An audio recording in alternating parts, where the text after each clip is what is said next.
નમસ્કાર. દિવસભરના તાજા સમાચારોમાં તમારું સ્વાગત છે. તમારી સાથે હું છું પિનલગીરી ગોસ્વામી. સમાચારો વિસ્તારથી જાણીએ એ પહેલા મહત્વના સમાચારો ઉપર એક નજર.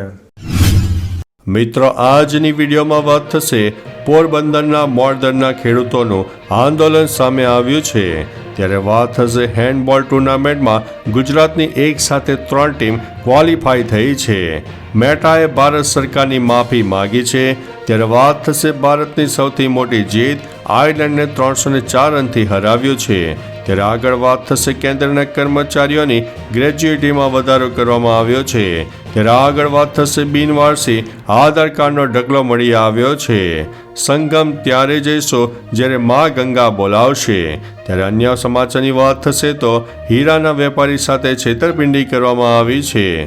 ત્યારે વાત થશે રવીનાની પુત્રી રાસાએ પોતાના કાંડા પર કાળા દોરા બાંધ્યા હતા. ત્યારે આગળ વાત થશે શેર બજારમાં રોકાણને બહાને છેતરપિંડી કરવામાં આવી છે. ત્યારે આગળ વાત થશે દિલ્હીમાં ગ્રેપ ફોર લાગુ કરી દેવામાં આવ્યો છે.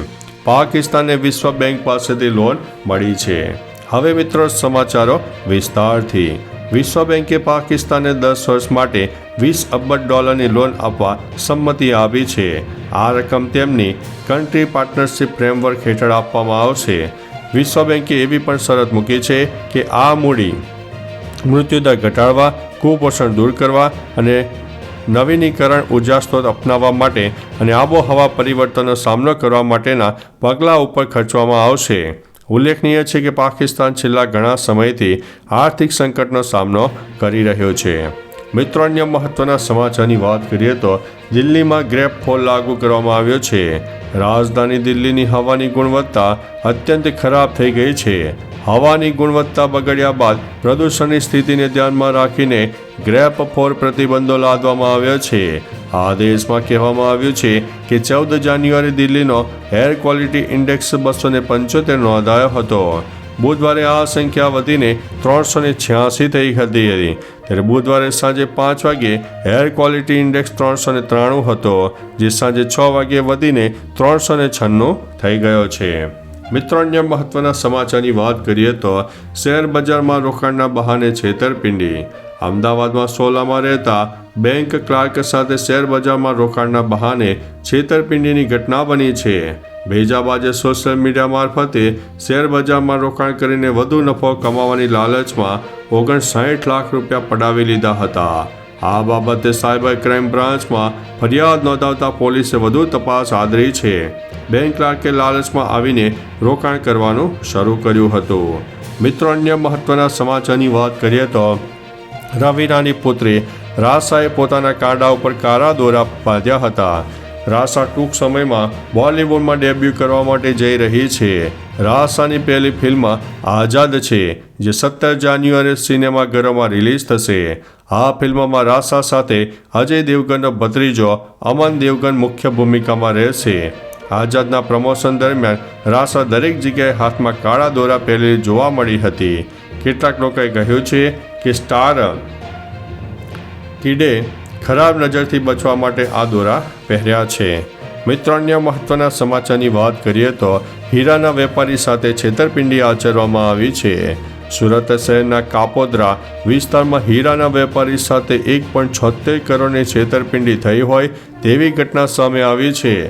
હીરા દલાલના કહેવા પર સુરત અને મુંબઈના વેપારીઓને હીરાના માલ પૂરો પાડી દીધો હતો. ત્યારબાદ પેમેન્ટ ન મળતા ફરિયાદ નોંધાઈ હતી. 1.76 કરોડ રૂપિયાની છેતરપિંડીની ફરિયાદ બાદ આ મામલે કાપોદ્રા પોલીસ સ્ટેશનમાં 5 આરોપીઓ સામે ગુનો નોંધાયો હતો. આરોપીઓ વિરુદ્ધ કાયદેસરના પગલાં લેવા માટે કાર્યવાહી પણ હાથ ધરવામાં આવી હતી. મિત્રો, અન્ય મહત્વના સમાચારની વાત કરીએ તો સંગમ ત્યારે જઈશો જ્યારે માં ગંગા બોલાવશે.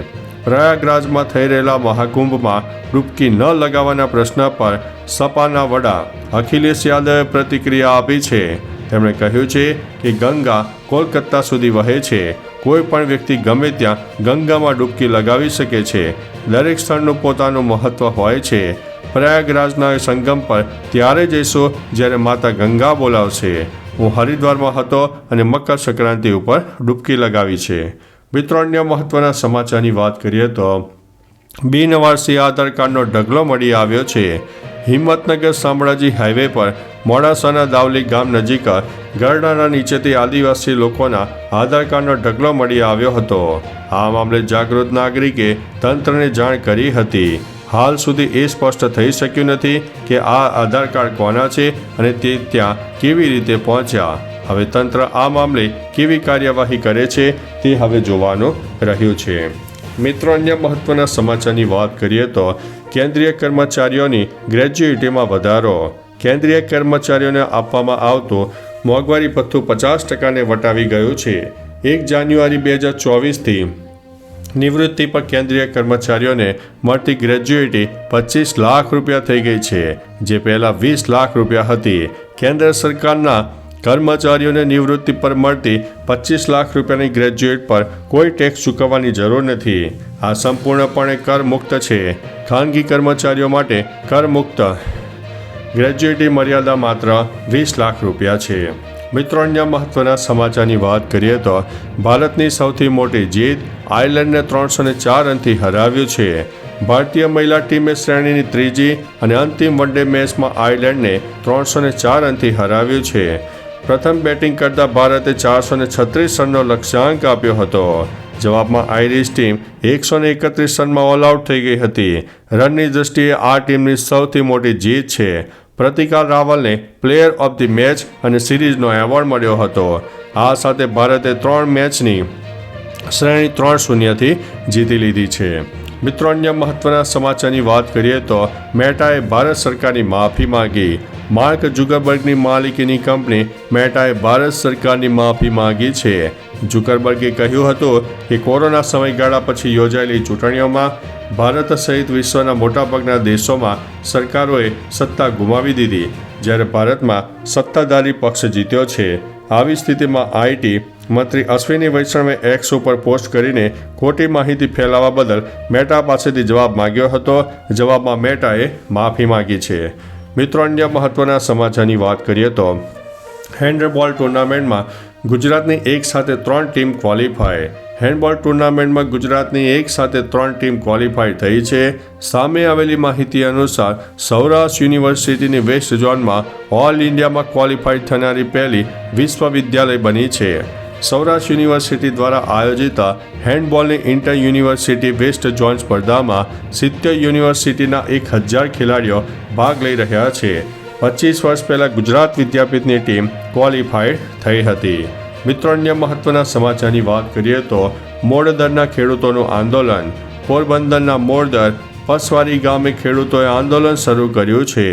44 વર્ષ જૂના રસ્તા અને પુલના વિવાદમાં 3 ખેડૂતોએ કલેક્ટર કચેરી સામે પ્રતિક ઉપવાસ કર્યા.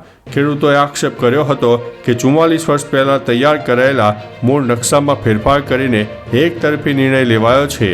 નવા નિર્ણય મુજબ 90 ફૂટ પહોળી નદીમાં 300 ફૂટનો 300 પુલ બનાવવાનું આયોજન છે, જેના કારણે અનેક ખેડૂતોની જમીન કપાતમાં જશે. તો ચાલો મિત્રો, ફરીથી દેશ અને દુનિયાના સુપરફાસ્ટ સમાચાર લઈને મળતા રહીશું. ત્યાં સુધી અમને રજા આપશો. નમસ્તે.